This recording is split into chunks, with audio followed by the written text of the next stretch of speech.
नई गाड़ी खरीदने के लिए जाते हैं और जो सेल्समैन की बातें हैं बड़ी मीठी मीठी लगती हैं, क्योंकि वो मीठी बातें ही करते हैं, लेकिन उनकी सच्चाई बहुत ज्यादा कड़वी होती है। आज एक कार बाइंग एक्सपीरियंस मैं आपके साथ शेयर कर रहा हूँ, जिसमें कस्टमर ने अपनी गाड़ी खरीदने के लिए पुरानी गाड़ी एक्सचेंज करनी थी। सब कुछ स्मूथली चल रहा था, लेकिन जब सच्चाई सामने आई ना, तो उनको समझ में आ गया कि हाँ, हमें डील जो है या अपने पैसे जो हैं या पुरानी गाड़ी जो है, वो सब उसी दिन उनको देना चाहिए जिस दिन हम नई गाड़ी ले रहे हैं। अगर उससे पहले हमने कुछ भी कर दिया, कोई पेमेंट दे दी, पुरानी गाड़ी दे दी, कुछ भी है, तो हम फंस सकते हैं। काफी ज्यादा कस्टमर फंसते हैं। आज वाले कस्टमर भी फंसे, आने वाले टाइम में भी फंसेंगे, लेकिन आपको नहीं फंसना है, क्योंकि आप आज का ये कार बाइंग एक्सपीरियंस सुनकर जाएंगे, देख कर जाएंगे। तो क्या ये कार बाइंग एक्सपीरियंस है? चलिए बात कर लेते हैं। हेलो, मेरा नाम है अमित और आप देख रहे हैं डेली ऑटो लाइफ। मिस्टर दीपक ने मुझे कांटेक्ट किया दिल्ली से, और उनको लेनी थी किया सेल्टोस। और हाँ, मिस्टर दीपक की तरह अगर आप भी अपना कोई कार बाइंग एक्सपीरियंस शेयर करना चाहते हैं, ऑन कॉल करना चाहते हैं, या हम वीडियो के थ्रू मतलब आपस में मिलकर एक वीडियो हम शूट कर सकते हैं, वैसे करना चाहते हैं, कांटेक्ट आप मुझे कर सकते हैं। या गाड़ी खरीदने से रिलेटेड कोई हेल्प चाहते हैं, कोई भी हेल्प, गाड़ी कौन सी बढ़िया आपके लिए, डील कैसे आपको मिल रही है, ठीक है गलत है, कुछ भी है, तो भी आप मुझे कांटेक्ट कर सकते हैं। अब मिस्टर दीपक ने बताया कि उनको सेल्टोस लेनी थी, पुरानी गाड़ी उनके पास थी, तो उनको वो एक्सचेंज भी करनी थी। अब वो डीलर के पास चले गए, वहां पर डीलर ने उनको बताया कि उनकी पुरानी गाड़ी जो है वो चेक की, और उसकी वैल्यू उनको 3 लाख रुपए बताई गई। ठीक है, मतलब जो भी उनका नेगोशिएशन था वो सब करने के बाद 3 लाख रुपए पुरानी गाड़ी का फाइनल हो गया।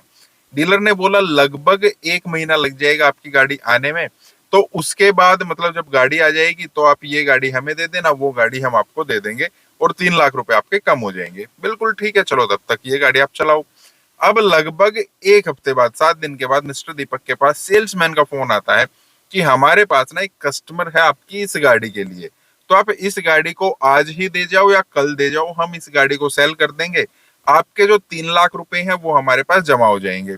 अब मिस्टर दीपक बोल रहे हैं, यार आप लोगों ने मुझे 1 महीने का टाइम दिया था, 1 हफ्ते में आप ये मेरी गाड़ी ले रहे हो, तो मैं बाकी दिन क्या करूंगा, मैं क्या चलाऊंगा, मुझे तो गाड़ी की डेली जरूरत होती है। तो उन्होंने कहा ठीक है सर, हम ऐसा करते हैं, आप ये गाड़ी अगर हमें जल्दी दे देंगे, हम इसको सेल कर देंगे, मैं डीलर को बोल दूंगा, जो हमारे मालिक हैं यहाँ पर, उनको बोल दूंगा, तो आपको गाड़ी जल्दी मिल जाएगी, क्योंकि आप भी हमारे लिए एक फेवर कर रहे हैं, आप हमें पहले गाड़ी देकर जा ही रहे हैं। ठीक है यार, ये भी मिस्टर दीपक को अच्छा लगा। वो गए वहां पर, उन्होंने अपनी गाड़ी उनको दे दी कि ठीक है ये लो, और उन्होंने कहा कि 2 दिन बाद, परसों मतलब आपको गाड़ी आ जाएगी। 2 दिन के बाद उन्होंने पूछा गाड़ी कहाँ है, तो उनके बहाने शुरू हो गई, गाड़ी अभी आई नहीं है, रास्ते में है, कल आ जाएगी, ये आ जाएगी, शाम को आ जाएगी, किसी और को दे दी, जरूरी हो गया था, मतलब अनगिनत बहाने होते ही हैं। ऐसे करते करते उन्होंने 10 दिन और निकाल दिए।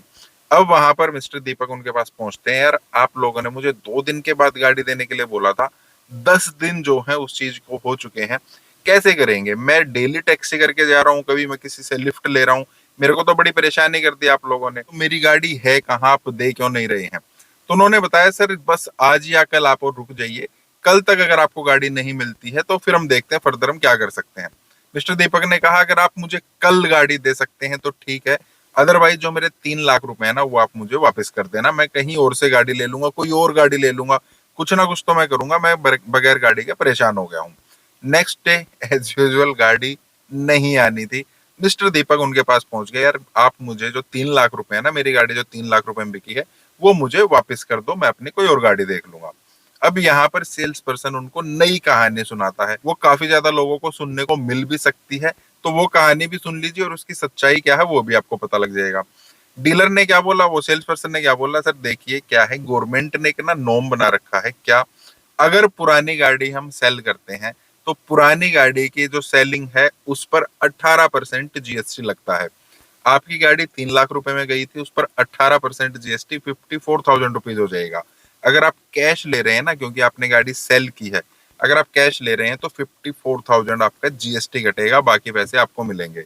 और अगर हम गाड़ी एक्सचेंज करते हैं, क्योंकि हमने एक गाड़ी दी, दूसरी गाड़ी ली, तो वो गाड़ी सेल नहीं हुई, वो हमने एक्सचेंज की है, अगर आप ऐसा करते हैं तो फिर आपका कोई भी जीएसटी नहीं घटेगा, वो आपके 3 के 3 लाख रुपए लग जाएंगे। तो अब आप बताइए आप क्या करना चाहते हैं?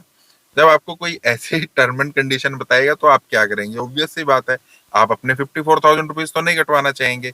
ऐसा ही मिस्टर दीपक ने किया कि ठीक है यार, अब आपके पास मैं फंस तो चुका ही हूँ, आपने मुझे बोला था 2 दिन में गाड़ी देंगे, अब 1 महीना हो गया है, ऐसे करते करते आप 54,000 रुपीज काटने की बात कर रहे हैं। तो अब मिस्टर दीपक आराम से अपने घर पर बैठे चुपचाप कि चलो जब गाड़ी आएगी आएगी। 2-3 दिन में वो फॉलो अप करते रहे। एट लास्ट उनको 1.5 महीने के बाद अपनी गाड़ी मिली। चलो गाड़ी मिलने में बाकी उनको कोई परेशानी हुई, जो उनको डील मिली थी, जो उनको डील हुई थी उसी तरीके से उनको गाड़ी मिली। और वो जो सेल्स पर्सन है, जो शोरूम की तरफ से कोई उनको सॉरी वगैरह फील नहीं किया गया। अब इस बात की सच्चाई क्या है? अगर आप भी अपनी पुरानी गाड़ी जो सेल करना चाहते हैं, तो गवर्नमेंट की तरफ से नॉर्म्स तो आए थे कि पुरानी गाड़ी सेल करने पर भी 18% जीएसटी लगेगा। लेकिन ये आधी अधूरी सच्चाई है, पूरी जानकारी हमें होती नहीं है। वहां पर गवर्नमेंट ने क्या बोला था, एक्चुअल में होता क्या है? देखिए, जो इंडिविजुअल है, जैसे हम हैं, आप हैं, हमारे नाम कोई गाड़ी है, हम कोई गाड़ी दे रहे हैं, तो हमारे ऊपर कोई जीएसटी नहीं लगेगा। हम जीएसटी नहीं देंगे। जीएसटी सिर्फ उसी को देना है जो जीएसटी रजिस्टर्ड कोई कंपनी है, कोई फर्म है, कोई डीलरशिप है, वो अगर गाड़ी सेल कर रहे हैं तो उनको जीएसटी देना होता है। दूसरा, जो डिफरेंस अमाउंट होती है ना, उस पर जीएसटी लगता है।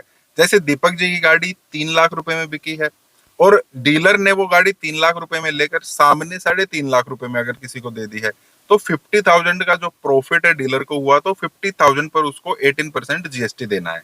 तो मतलब लगभग 9,000 रुपए के आसपास। और बहुत बार डीलर वो इतना ज्यादा फायदा दिखाते भी नहीं है। बुक्स में क्या करते हैं, अगर लॉस में गाड़ी गई है ना, फिर तो कुछ देना ही नहीं है।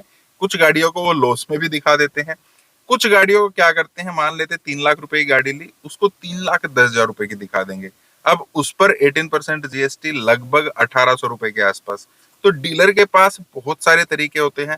बहुत बार क्या भी करते हैं कि जो हमने पैसे उनको दिए हैं, जितने की हमारी गाड़ी गई है ना, उस पर वो बोल देते हैं हमें ये गाड़ी आगे सेल करनी है, तो इस पर 18% जीएसटी लगता है।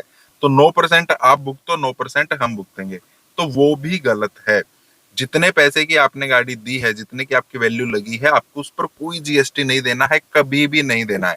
डीलर चाहे कुछ भी कहे, अगर वो कहता है कि जीएसटी देना पड़ेगा अदरवाइज हम डील नहीं करेंगे, तो आप डील कैंसिल कर दो।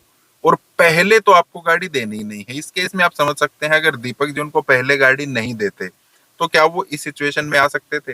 क्या उनको इतने टाइम तक बगैर गाड़ी के रहना पड़ता? क्या वो उसी डीलर के पास बंध सकते थे? ऐसा कुछ भी नहीं था। वो चाहते अपनी गाड़ी कहीं और बेच सकते थे, वो चाहते कहीं और से गाड़ी ले सकते थे। और अगर उनको सारे रूल्स का पता होता, उनको तरीकों का पता होता, तो वो इतने टाइम तक उनके पास फंस भी नहीं सकते थे, अपने 3 लाख रुपए भी वापस ले सकते थे। तो ऐसा है कि देखिए, डीलर के पास, सेल्स पर्सन के पास तो हम जैसे कस्टमर बहुत सारे जाते हैं, डेली ही जाते हैं। तो वो हमसे स्मार्ट हमेशा ही रहेंगे। ठीक है, हम लोग कभी कभार कार डीलरशिप के पास जाते हैं, हम ऐसा तो है नहीं हर साल ही गाड़ियां बदलते हैं। देखिए, वो तो हर रोज हम जैसे लोगों से मिलते हैं, हम सालों में कभी कभार उनके पास जाते हैं। तो वो हमसे स्मार्ट हैं, उनके पास हमें बहकाने की ट्रिक्स हैं।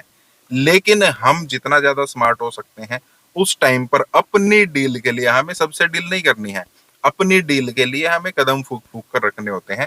हर चीज का हमें पता होना चाहिए। जो वो कह रहे हैं, एक बार उसकी सच्चाई पता करनी चाहिए, तब हमारे लिए डील्स जो है बढ़िया बनेंगी। तो आपको भी पहले पैसे नहीं देने हैं, पहले गाड़ी नहीं देनी है। आज के आज आप ये लीजिए पैसे, दीजिए मेरी गाड़ी, और छुट्टी, हो गया काम। तो फिर से आपसे कह रहा हूँ, आपके पास कोई कार बाइंग एक्सपीरियंस आप शेयर करना चाहते हैं, ऑन कॉल करना चाहते हैं, हम एक वीडियो शूट कर सकते हैं मिलकर, जैसे भी आपको ठीक लगे, या आप गाड़ी खरीदने से रिलेटेड कोई हेल्प चाहते हैं, तो आप मुझे कांटेक्ट कर सकते हैं। बाकी इस टाइप के वीडियोस के लाइक एंड चैनल को सब्सक्राइब करना है। मिलते हैं नेक्स्ट वीडियो में। Thank you, bye bye.